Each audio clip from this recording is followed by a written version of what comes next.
Mentalization has been and continues to be extensively studied in connection with the developmental trajectory of children. The vast majority of this research to date has focused exclusively on abstract mental state reasoning of children, thus theory of mind. For instance, many research papers measure theory of mind development in children by studying their ability for false belief reasoning. False belief reasoning is the ability to reason about another person's beliefs with the understanding that those beliefs can differ from reality, an important aspect of perspective gaining. False belief reasoning is predominantly studied with the Sally-Ann test, with which the researcher tests whether a child understands that others can hold a false belief, even when they themselves know what the true reality of the situation is. Let's take a look at how this test works. This is Sally and this is Anne. Sally has a basket and Anne has a box. Sally also has a ball. She puts the ball in her basket and goes for a walk. When Sally is gone, Anne takes the ball out of the basket and puts it into her box. Sally comes back to get her ball. Where will Sally look for her ball? Children around age 4 and older generally succeed and say that Sally will look in the basket, as that is the place she last saw her ball. These children know that Sally is incorrect, as they can shift away from their own perspective toward the perspective that Sally has.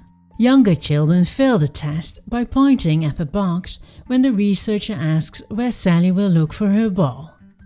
This might be due to an inability to keep track of all that is happening, or to difficulties in taking the perspective of another person, or difficulties in shifting away from the young child's own perspective in favor of the perspective of the other.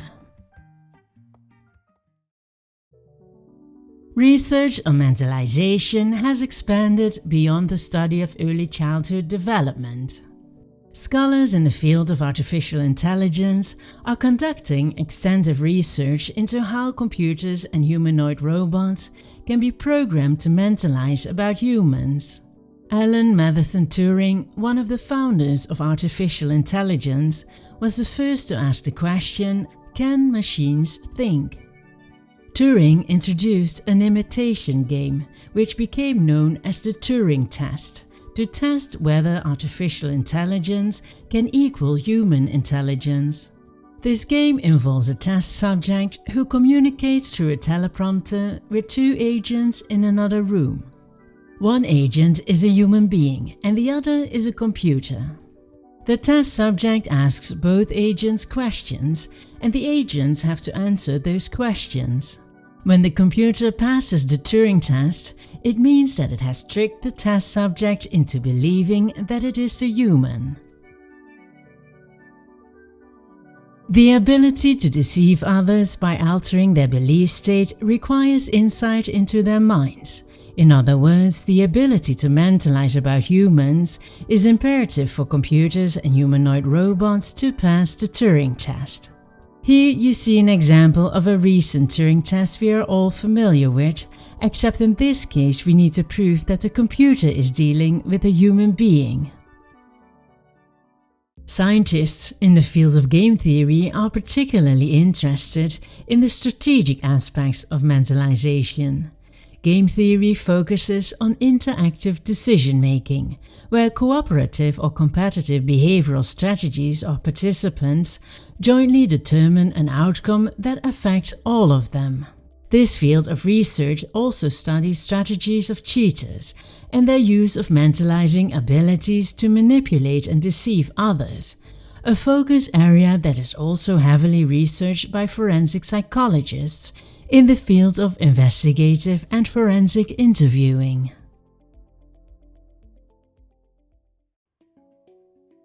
Researchers in the area of evolution focus on questions such as, has mentalization developed for cooperative planning and to strengthen social cohesion, or has it developed principally to deceive competitors or to recognize deception?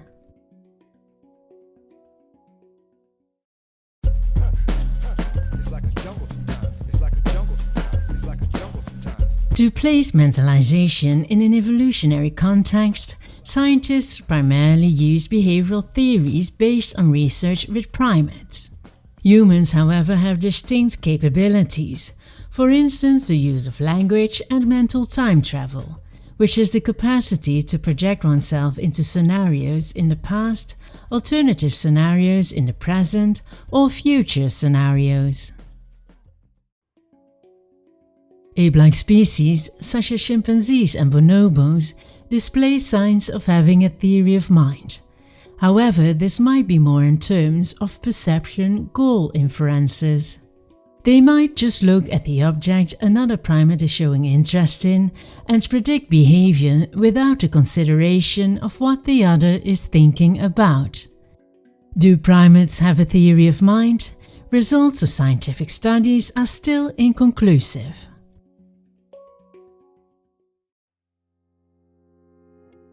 Social neuroscientists study the social information processing architecture and functionality of mentalization.